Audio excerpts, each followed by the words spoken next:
Assalamu alaikum wa rahmatullahi wa barakatuh. Paix sur ceux qui suivent la guidée, paix et bénédiction sur le prophète sallallahu alayhi wa sallam, sur ses compagnons, ses amis, sa famille, ainsi que sur tous ceux qui le suivront de bonne foi jusqu'au jour du jugement. Je devais normalement faire cet audio avec mon fils, comme promis, mais les circonstances n'ont pas permis que ça se fasse. J'ai eu des petits problèmes, enfin pas de santé, mais enfin de gestion de divers problèmes à régler. Donc je fais cet audio seul aujourd'hui, mais certainement que nous en reparlerons avec lui quand ça sera possible, Inch'Allah. Alors, si vous prenez le Coran, sourate 25, Al-Furqan, le discernement, de mémoire, je pense que c'est entre le verset 50 et 60. À un moment donné, Allah nous parle de l'eau salée et l'eau douce. Je prends ça comme base de départ pour ensuite élaborer. Si vous réfléchissez bien, qu'on vous met un aquarium ou un verre d'eau douce ou d'eau salée, ces deux eaux se ressemblent énormément. Très difficile de voir la différence. Par contre, quand vous allez goûter, l'eau douce va apaiser votre soif et l'eau salée vous provoquera des vomissements ou un rejet. Ceci signifie que les choses peuvent se ressembler, mais être très différentes dans leur valeur et leurs propriétés. Il y a l'eau douce et il y a l'eau salée, mais il y a beaucoup d'autres choses. Si vous prenez toutes sortes de produits qu'on trouve dans des magasins, je sais pas, de bricolage ou au supermarché, vous avez plein de choses qui se ressemblent. Le vinaigre, l'éther, l'acétone, etc., etc. Ce sont toutes des choses, des liquides, qui peuvent se ressembler, qui changent un peu en couleur, etc. Mais très difficile, sans savoir qui fait quoi, qui goûte quoi, et qui provoque quoi. L'être humain, c'est un peu la même chose en fait. Vous voyez autour de vous plein de gens, dans vos familles, dans votre entourage, tout le monde se ressemble, des yeux, un nez, une bouche, ça parle. Mais la valeur des personnes et leurs propriétés sont très différentes les unes des autres. Parfois, les êtres humains sont semblables à de l'eau douce ou de l'acide. Donc ceci doit nous faire comprendre que les apparences, les impressions éloignées ne sont pas toujours la réalité. La réalité, c'est finalement quand on goûte quelque chose. Si on ne le goûte pas, on ne sait pas. Même chose avec plein d'autres choses, le sucre, le sel, la cocaïne. Tout ceci peut se ressembler de loin, mais n'être pas du tout la même chose. Donc l'être humain, c'est la même chose. Parmi les gens qui nous entourent, il y a des sages, des bienfaiteurs, des gens sains, des gens neutres, des gens, mauvais, toxiques, fous, etc., etc. Il y a plein de gens, vous en connaissez peut-être, qui sont fous, et si vous n'avez pas une discussion approfondie avec eux, vous en rendez même pas compte. Parce que les gens sont capables de jouer des rôles, de porter des masques, de cacher la réalité sur leur personne, sont parfois confus, sont parfois désorientés, et tout le monde n'est pas sain d'esprit, équilibré, stable, lucide et honnête. Tout ceci est assez facile à comprendre. Ceci étant dit, voulais en fait principalement m'attarder sur un point qui a alimenté mes discussions ce week-end avec mon fils. Et je dois bien l'avouer, ça peut sembler complètement ridicule ou banal, je ne l'avais pas compris de cette manière-là avant mes discussions de ce week-end. Comme quoi, on en apprend tous les jours, et même ce qu'on croit connaître, en fait, on ne le connaît pas toujours bien parce qu'on n'a pas réfléchi à ça sous tous ses aspects. De quoi s'agit-il ? Comme vous le savez, ou pas, quand on parle du paradis et de l'enfer, qui sont nos destinations éternelles, pas des destinations de passage, comme notre vie ici sur Terre, on parle donc d'éternité. Mais on nous explique, on nous donne des éléments pour comprendre comment ça se passe de l'autre côté. Alors comment ça se passe ? On nous dit qu'il y a des niveaux. Des niveaux en enfer, des niveaux au paradis, donc comme des strates. Vous voyez que si vous faites vous creusez en profondeur sous la terre, vous verrez des strates beiges, et puis brunes, et puis noires, et puis blanches, suivant ce qui s'est passé sur Terre, à l'époque où cette terre était apparente, et qu'elle a recueilli soit des cendres, soit telle ou telle inondation, ou je ne sais quoi. Donc il y a des niveaux, il y a des étapes. Donc ça, c'est relativement simple à comprendre. Par contre, ce qui est plus complexe, tant qu'on n'a pas bien compris le fonctionnement, c'est le principe de dire qu'au paradis, il n'y a plus de rancune, il n'y a plus de jalousie, il n'y a plus de compétition, il n'y a plus de mauvais instincts, que nous ne vieillissons pas. Je ne sais plus les âges, mais bon, de mémoire, je pense que les hommes ont tous l'air d'avoir 33 ans, et les femmes la vingtaine, mais je ne suis pas sûr de ça, c'est pas le plus important.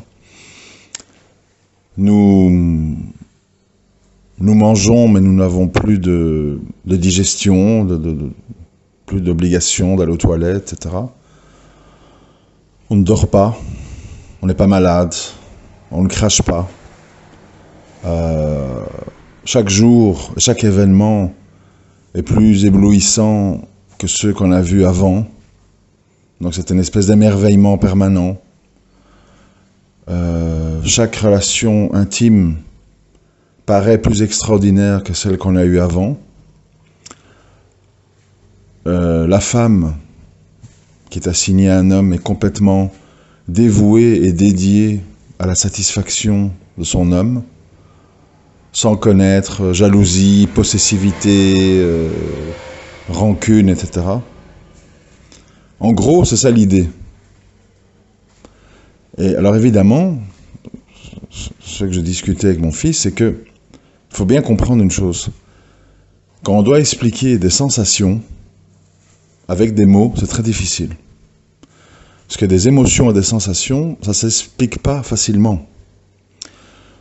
Si je dois vous expliquer, par exemple, ce que je ressens dans mon cœur, dans mon âme, quand je vois un coucher de soleil ou telle ou telle personne qui me plaît, ou tel parfum, qu'est-ce que ça provoque en moi, c'est très difficile à expliquer, avec des mots, autrement que des mots réducteurs. C'est beau, c'est bon, ça me plaît, je la désire.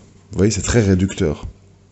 Parce qu'on parle de choses, quand on parle de paradis et d'enfer, on parle de choses profondes et complexes.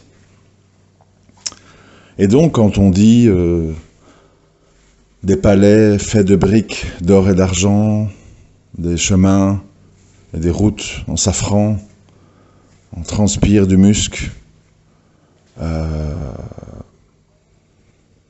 ceux qui arriveront à l'ultime niveau et qui pourront contempler la face d'Allah, ça sera la chose la plus élevée, la plus extraordinaire, qui fera oublier tout le reste.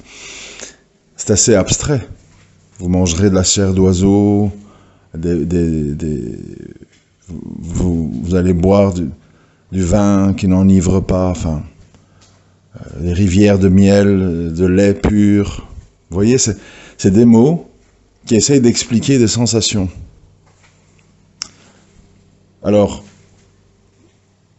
c'était un peu, pas mystérieux, mais enfin, c'était un peu difficile de comprendre certains aspects, jusqu'au moment où j'en suis arrivé à la conclusion que tout ceci est possible à cause d'un élément important. Ce que j'aimerais partager avec vous aujourd'hui. Cet élément important, en fait, c'est le concept du temps et de la mémoire. En effet, si on prend nos personnes, nos cerveaux, et que comment dirais-je, j'essaie de trouver des mots, et que nous n'avons plus la notion du temps. Il faut comprendre, moi-même j'ai difficile de mettre des mots, vous voyez. Il faut comprendre que toute notre vie, elle est paramétrée sur la conception du temps, sur les souvenirs et sur les projections imaginaires du futur. Si vous enlevez ça, donc par exemple, si on dit que c'est quelque chose qui est programmé par le cerveau, notre cerveau fait partie de notre carcasse terrestre qui va rester ici. Si on enlève cet aspect-là, c'est-à-dire que, je sais que c'est très compliqué de se mettre dans la situation, mais il faut essayer en tout cas. Si vous n'avez pas de souvenirs, vous voyez, si vous n'avez pas de souvenirs, et si vous n'avez pas la capacité de vous projeter dans le futur, tout devient très différent par rapport aux blessures, aux tristesses, aux peurs, aux projections, à l'anticipation. Tout ça cause beaucoup de choses chez nous. Comment dirais-je, ces paramètres. Ça a des conséquences très importantes. Alors j'ai d'abord pensé, c'était pas tout à fait exact, j'ai d'abord pensé, en fait, le paradis et l'enfer, parce que bon, pour l'enfer, on dit des choses qui vont dans le même sens, c'est-à-dire, votre peau sera consumée, et quand elle sera finie d'être consumée, il y aura une nouvelle peau, et ça recommence. Donc, une espèce de douleur et une peine constante. De nouveau, ce sont des mots, parce que beaucoup de gens s'arrêtent aux mots. Il faut comprendre le concept. Le concept, en fait, c'est qu'on est perpétuellement dans une reproduction et comment je vais dire, et une répétition de choses qui sont sans cesse plus extraordinaires ou plus dures et tristes et douloureuses. Et donc j'ai pensé que tout ça c'est lié au temps. Parce que si vous n'avez pas de souvenir, chaque fois que vous revivez quelque chose, c'est comme la première fois. Qu'est-ce qui fait qu'on se lasse? C'est qu'en fait, ça se répète. Et donc on dit, ouais, mais je connais. Je sais c'est quoi une glace vanille, je sais c'est quoi rapport intime, je sais c'est quoi d'étancher sa soif. Je l'ai déjà vécu. Mais si vous avez oublié, et qu'à chaque fois vous revivez la chose comme la première fois, c'est ça qui cause un émerveillement permanent. C'est le fait que vous n'avez pas de souvenir. Et pour moi, c'est un premier élément pour comprendre l'après-vie, c'est le fait que on vit des choses, on vit des sensations, et que on les vit et on les revit et on les re-revit sans qu'il y ait lassitude parce que on s'en rappelle pas. Donc, il n'y a pas de lassitude. C'est logique. Alors, qu'est-ce qui va dans ce sens-là? Il y a des hadiths, etc., qui vont tous dans le même symbole, en tout cas, qui est de dire que, et de nouveau, il faut se projeter, quand quelqu'un qui a eu tous les bienfaits sur Terre, l'argent, connu, villa, etc., va être plongé une seconde, un instant, une bribe de sensation de ce qu'est l'enfer. Il va oublier tout ce qu'il a vécu de merveilleux sur Terre. Et inversement, quelqu'un qui a eu les pires, tout, SDF, dans la rue, miséreux, malade, méprisé de tous et de toutes, va être plongé, premier instant, au paradis. On lui demandera, tu es été triste dans ta vie, tu as connu des choses mauvaises? Ah non, pas du tout. C'est-à-dire que l'immersion dans le paradis et dans l'enfer va déprogrammer tous nos souvenirs. Alors, comment on peut appréhender ça? Essayez tous et toutes de vous rappeler, autrement que des micro-flashs, et encore, de ce que vous avez vécu, de bon ou de mauvais, de 0 à 4 ans. Plus ou moins. Hein. Certains 5, d'autres 3, enfin, on arrondit. De 0 à 4 ans. Que vous rappelez-vous? Avec précision. Pas grand-chose. Voire rien. Et pourtant, vous les avez vécues ces 4 années. Vous avez emmagasiné dans votre inconscient plein de choses. L'odeur de la mer, l'allaitement, les premières maladies, les premiers cauchemars, les premiers petits traumas, ouais maman, je me suis perdu, etc. Plein de choses qu'on vous a peut-être raconté, que vous avez vu dans des albums photos, mais que dans le fond, vous vous souvenez pas bien, voire pas du tout. Et pourtant, vous les avez vécues. C'est la même chose en fait. C'est-à-dire qu'à un moment donné, nous sommes conçus d'une certaine façon que notre cerveau sélectionne les souvenirs en fonction de leur importance, en fonction de leur utilité. Et dans notre inconscient, une espèce de database, il y a le reste qu'on peut éventuellement explorer. Je ne sais pas si c'est bien ou mal, parce que bon, c'est un peu boîte de Pandore, mais dans des états d'hypnose, etc. Mais la réalité, c'est que il faut bien s'en rendre compte. Nous parlons d'une autre dimension, d'un autre état physique et d'un autre état de conscience. C'est-à-dire que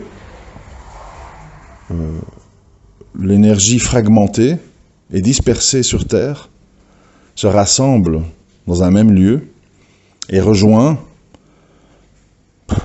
bon, il y a plusieurs noms. De nouveau, ce sont des noms. Certains disent la source, l'unité, le grand architecte, Dieu, Allah. Alors, ça aussi, j'en profite parce que des fois j'oublie. Pour les néophytes, ou les gens qui ne savent pas très bien de quoi on parle, malheureusement, nous sommes dans un monde très réducteur et on essaye de faire contrepoids avec les moyens du bord. Bon, soyons modestes, hein, une goutte d'eau dans la mer. Qu'est-ce que veut dire Allah? Pour les gens, c'est Dieu en arabe. Ou c'est Dieu pour les musulmans. Non. Allah est un mot qui regroupe 99 noms et attributs. Donc en fait, c'est un mot unique et court qui regroupe plein de choses en fait. Les gens ne se rendent pas compte, la dimension. Bon, dans le désordre et de manière tout à fait incomplète, pour ceux qui veulent creuser, parce qu'il y a des non-musulmans qui écoutent, hein. Vous tapez dans Google ou dans une IA quels sont les 99 noms d'Allah, et vous aurez une explication détaillée. Mais en gros, on parle de quoi? On parle d'une force énergétique surdimensionnelle qui est omnisciente, dominatrice, pardonneuse, juste, etc., etc. C'est-à-dire, Allah regroupe 99 attributs uniques qui ne nous appartiennent pas, parce que nous sommes les serviteurs du juste, les serviteurs du dominateur, le serviteur du pardonneur. Nous ne sommes pas les pardonneurs, nous ne sommes pas les dominateurs, nous ne sommes rien du tout. Ce week-end, enfin il y a quelques jours, il y a eu des pluies de bolides, d'étoiles que j'ai vues dans mon jardin. Il faut quand même se rendre compte que si une seule d'entre elles, de dimension moyennement grande, touche la Terre, terminus, tout le monde descend, quoi. C'est des millions de tonnes de cendres dans le ciel, tremblement de terre, volcan, hiver qui va durer 2-3 ans, tout le monde crève de froid. Bref, tout tient sur toute une série de détails et sur un malentendu. Nous ne sommes plus là, donc nous ne dominons absolument rien. On parle, on s'enorgueillit, on fait les beaux, on va aller sur Mars et compagnie. Bon. Mais dans le fond, ce sont des gesticulations à l'échelle de l'univers. Bon. Donc, la clé de cette histoire, de comprendre le paramètre temps et souvenir. À partir du moment où vous n'êtes plus dans l'échelle du temps, le présent est le futur, et le futur est le passé, et ce qui s'est passé va se repasser dans le futur, et ainsi de suite, parce que vous vous en souvenez plus. Qu'est-ce qui fait en fait que si vous vous réveillez un matin, et vous regardez autour de vous, et vous êtes au Moyen-Âge, dans un château, avec avec toute l'ambiance du Moyen-Âge. Qu'est-ce qui va faire que vous allez être en état de choc? Que vous allez être perturbé, que vous allez être pris de panique, que vous allez dire, qu'est-ce qui se passe? Bon, c'est en fait parce que vous vous souvenez. Vous vous souvenez de votre vie. Mais si vous vous réveillez là, et vous n'avez aucun souvenir, ça va devenir très vite votre réalité.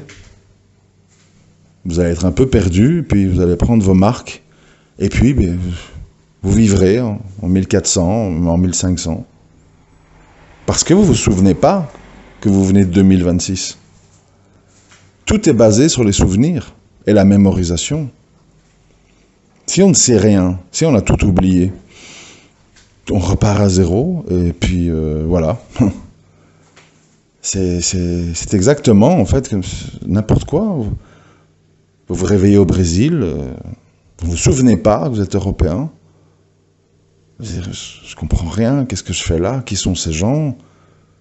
J'ai perdu la mémoire. Puis vous allez apprendre le portugais, et puis vous allez vivre comme un Brésilien au bout de quelques temps. C'est ça, en fait. C'est très important de comprendre que notre personnalité, notre perception de la réalité, elle est façonnée par les souvenirs, par la faculté qu'a le cerveau de se rappeler ou de se projeter. Si vous enlevez ça, toute votre vie change. Et ce qu'Allah essaie de nous expliquer par rapport à l'enfer et le paradis, c'est qu'en fait, à ce moment-là, nous passons dans une autre dimension, où tous les curseurs sont remis à zéro, et tout le fonctionnement n'a plus rien à voir avec comment ça fonctionne ici. Et il ne faut pas oublier une chose. Je vais conclure là-dessus. Pour une fois, je ne suis pas trop long. C'est une bonne nouvelle. Il ne faut pas oublier une chose. Quand on nous parle d'Adam et Ève, qui ont été tentés et ont goûté à l'arbre de la connaissance, et ont quitté le jardin d'Éden pour se retrouver ici. Ça aussi, c'est quoi la connaissance? Si on réfléchit à ça posément, beaucoup de choses s'expliquent. En fait, Adam et Ève, au jardin d'Éden, n'avaient pas de mémoire. Donc, ils n'avaient pas conscience des choses. Ils étaient nus, vous ne voyez pas de problème à ça, pas de vice, parce que c'était naturel. Mais une fois qu'ils ont goûté à l'arbre de la connaissance, qu'est-ce qui s'est passé? On le voit aujourd'hui. Et ça a été l'apogée de mon raisonnement que j'ai tenu ce week-end en collaboration avec mon fils. Parce que lui aussi m'apporte des compléments, des vues parallèles qui m'aident à peaufiner les choses. Ben en fait, tout simplement, ils ont réalisé les choses et leur état parce qu'ils ont eu des souvenirs. La connaissance, c'est en fait la capacité de transmettre de l'information, car on s'en rappelle, d'accumuler des informations et de faire progresser les choses en accumulant de l'information. C'est ce qui se passe aujourd'hui avec l'IA. L'IA, c'est l'inverse de l'être humain. C'est l'opposé, en fait. L'IA cherche à récolter un maximum d'informations, d'accumuler un maximum de données dans sa database et dans sa mémoire, afin de régurgiter une information la plus complète possible. Nous, plus on se rapproche de la mort, plus on se dirige vers la fin de l'information, la fin du temps, la fin du passé et du futur, pour entrer pleinement dans la contemplation ou les supplices du présent, continuellement renouvelé et dont on est continuellement stupéfait parce qu'on ne s'en souvient pas. Donc l'IA fait le chemin inverse de l'âme humaine. L'IA arrive de rien et accumule dans ses mémoires un maximum d'informations. Elle collecte toute la mémoire de l'être humain, toutes les données, toutes les études, tous les écrits, pour en faire une super intelligence organique, terrestre, matérielle. Nous, on fait le chemin inverse. La meilleure preuve, quand vous parlez avec des personnes âgées qui arrivent en fin de vie, bien souvent, ne savent plus très bien en fait. Comment s'appelle mon fils, est-ce que j'ai déjà mangé? Moi j'ai assisté à ça avec mes arrière-grands-parents, mes grands-parents. Je me rappelle un jour, j'allais à la maison, je sais pas comment on l'appelle, EHPAD, voir mon arrière-grand-père, donc le père de mon grand-père, et il nous dit, on a volé ma télé. Et on dit, mais enfin, ça s'appelait Adelin. Mais enfin, Adelin, la télé, elle est là, regarde. Ah oui. C'est-à-dire que tout devenait confus. Et la perception de la réalité n'était de moins en moins la même que la nôtre. Le temps, le souvenir, qui est qui,